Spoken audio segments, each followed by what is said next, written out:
칸트 순수이성 비판 10분 안에 쉽게 이해하기. 인간은 무엇을 알 수 있는가?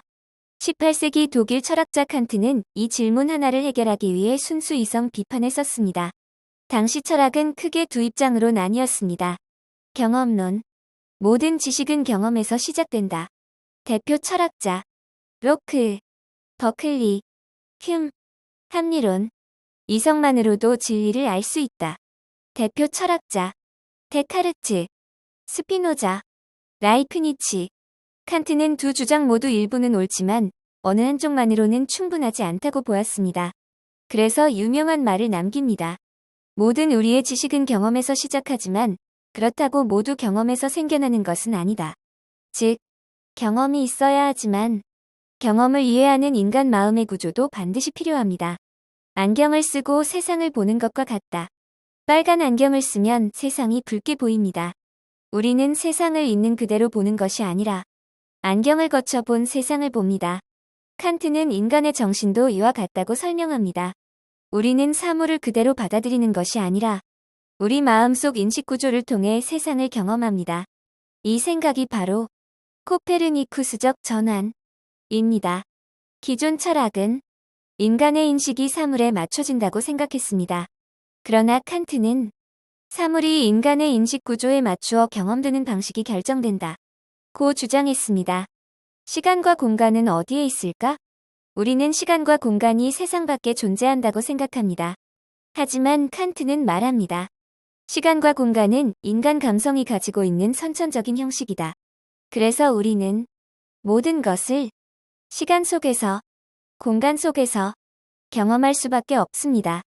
마치 카메라 렌즈를 통해 세상을 보는 것과 같습니다. 우리는 어떻게 세상을 이해할까? 칸트는 인간이 태어날 때부터 세상을 이해하는 기본적인 사고의 틀을 가지고 있다고 말합니다. 이를 범주라고 부릅니다. 대표적인 범주는 원인과 결과, 하나와 여럿, 존재, 하나와 여럿, 존재, 가능성 등입니다. 예를 들어 공이 유리를 깨면 우리는 자연스럽게 공이 원인이 되어 유리가 깨졌다 라고 이해합니다. 칸트는 원인과 결과라는 개념은 경험에서 단순히 발견되는 것이 아니라 우리 정신이 경험을 그렇게 조직하기 때문에 가능한 것이라고 설명합니다. 우리가 알 수 있는 것과 알 수 없는 것. 칸트는 세상을 두 가지로 구분합니다. 1. 현상. 우리가 실제로 경험하는 세계입니다. 눈으로 보고, 귀로 듣고, 손으로 만지는 모든 경험이 여기에 속합니다. 이 물 자체, 사물이 인간의 인식과 관계없이 그 자체로 어떠한지는 우리는 알 수 없습니다. 예를 들어 사과를 보면 우리는 빨갛다, 달다, 둥글다 라는 것은 압니다. 하지만 인간의 감각과 인식을 완전히 제거한 사과 자체가 어떤 존재인지는 알 수 없습니다. 신과 영혼은 증명할 수 있을까? 칸트는 신이 없다고도 신이 있다고도 말하지 않습니다. 그는 이렇게 주장합니다. 순수한 이성만으로는 신, 영혼, 자유의 존재를 증명할 수도 부정할 수도 없다. 즉, 인간의 이성에는 분명한 한계가 있습니다. 으로 제시합니다. 따라서 순수이성 비판만으로 칸트가 신을 부정했다고 이해해서는 안 됩니다. 왜 제목이 순수이성 비판일까? 여기서 비판은 비난이 아닙니다. 이성이 어디까지 알 수 있는지를 철저하게 검토한다는 뜻입니다. 즉, 인간 이성이 능력, 가능성, 한계를 연구한 책입니다. 한 문장으로 정리. 인간은 사물을 있는 그대로 아는 것이 아니라 자신의 인식구조를 통해 경험되는 세계만 알 수 있다. 인간은 사물을 있는 그대로 아는 것이 아니라 자신의 인식구조를 통해 경험되는 세계만 알 수 있다. 인간은 사물을 있는 그대로 아는 것이 아니라 자신의 인식구조를 통해 경험되는 세계만 알 수 있다. 핵심 키워드 7가지. 1. 경험과 이성은 모두 필요하다. 이 시간과 공간은 인간 감성의 선천적 형식이다. 3. 인간은 선천적인 범주로 경험을 이해한다. 4. 우리가 아는 것은 현상이다. 5. 물 자체는 인식할 수 없다. 6. 신 영혼 자유는 순수 이성만으로 증명하거나 부정할 수 없다. 이성의 한계를 밝히는 것이 순수 이성 비판의 목적이다. 초등학생도 이해하는 비유. VR 고글을 쓰고 게임을 한다고 생각해 봅시다. 우리가 보는 세상은 실제 세상 자체가 아니라 고글이 보여주는 방식대로 구성된 세상입니다. 칸트는 인간의 감각과 이성도의와 비슷하다고 설명합니다. 우리는 세상을 직접 보는 것이 아니라 시간과 공간이라는 감성의 형식과 범주라는 사고의 틀을 통해 구성된 현상을 경험합니다. 그래서 우리는 경험 세계에 대해서는 지식을 얻을 수 있지만 그 경험의 배후에 있는 물 자체는 직접 알 수 없습니다. 구독자, 시청자들에게 어려운 철학을 쉬운 비유로 더 쉽게 이해하도록 추가 설명을 아래와 같이 하였습니다.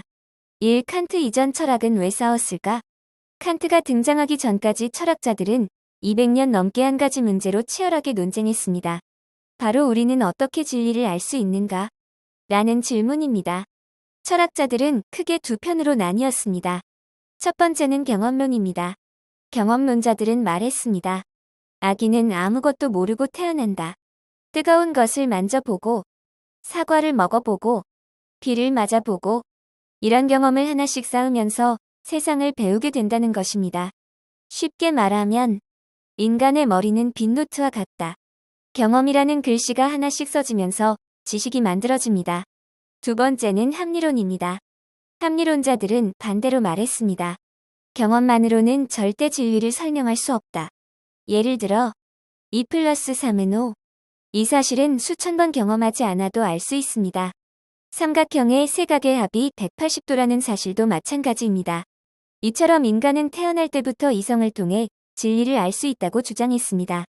그런데 둘 다 문제가 있었습니다. 경험론은 그렇다면 수학은 어떻게 가능한가? 라는 질문에 약했습니다.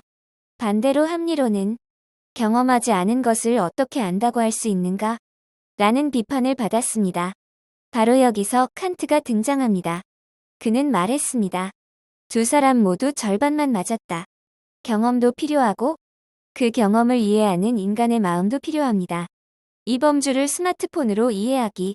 칸트는 인간에게는 태어날 때부터 세상을 정리하는 기본 프로그램이 있다고 말했습니다.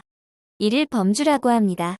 쉽게 말하면 우리 뇌 속에 이미 설치되어 있는 운영체제와 같습니다. 예를 들어 친구가 컵을 떨어뜨렸다고 생각해 봅시다. 우리는 바로 이렇게 생각합니다. 컵이 떨어졌기 때문에 깨졌구나. 아무도 원인과 결과를 학교에서 먼저 가르쳐 주지 않았는데도 우리는 자연스럽게 그렇게 이해합니다. 칸트는 이것이 세상이 직접 알려준 것이 아니라 인간의 정신이 경험을 원인과 결과라는 틀로 정리하기 때문이라고 설명했습니다. 즉, 우리는 세상을 그냥 보는 것이 아니라 항상 마음속 프로그램을 통해 해석하는 것입니다.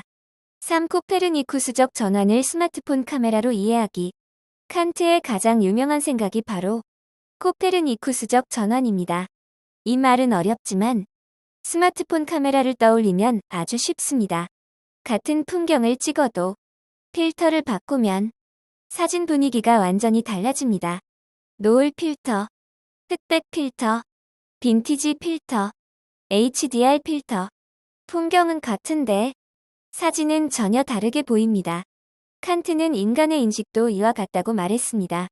우리는 세상을 그대로 보는 것이 아니라 인간의 정신이 경험을 원인과 결과라는 틀로 정리하기 때문이라고 설명했습니다. 즉, 우리는 세상을 그냥 보는 것이 아니라 항상 마음속 프로그램을 통해 해석하는 것입니다. 3. 코페르니쿠스적 전환을 스마트폰 카메라로 이해하기. 칸트의 가장 유명한 생각이 바로 코페르니쿠스적 전환입니다. 이 말은 어렵지만 스마트폰 카메라를 떠올리면 아주 쉽습니다.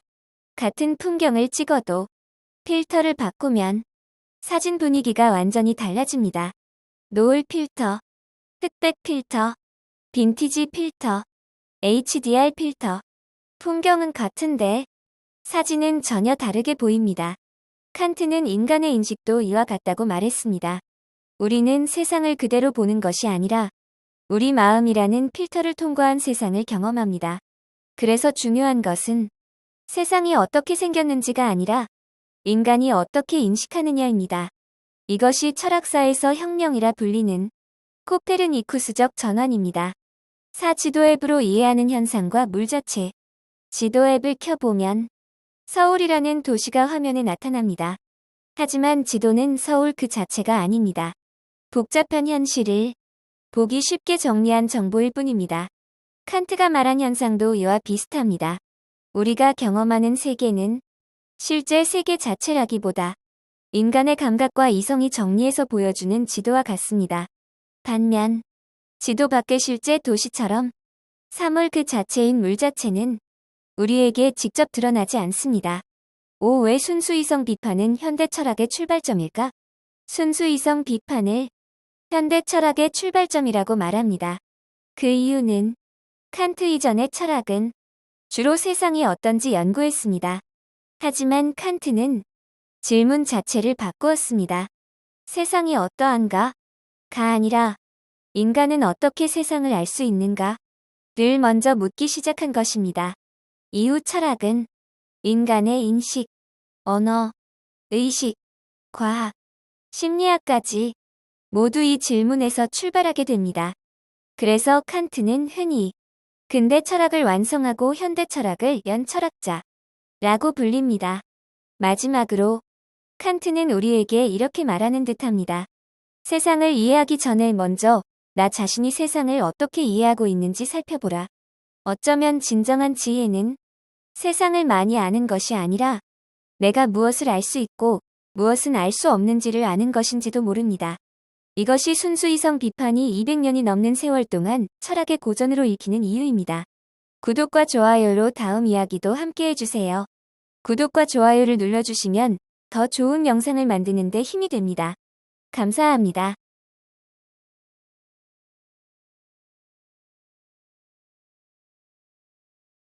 아니라 내가 무엇을 알 수 있고 무엇은 알 수 없는지를 아는 것인지도 모릅니다.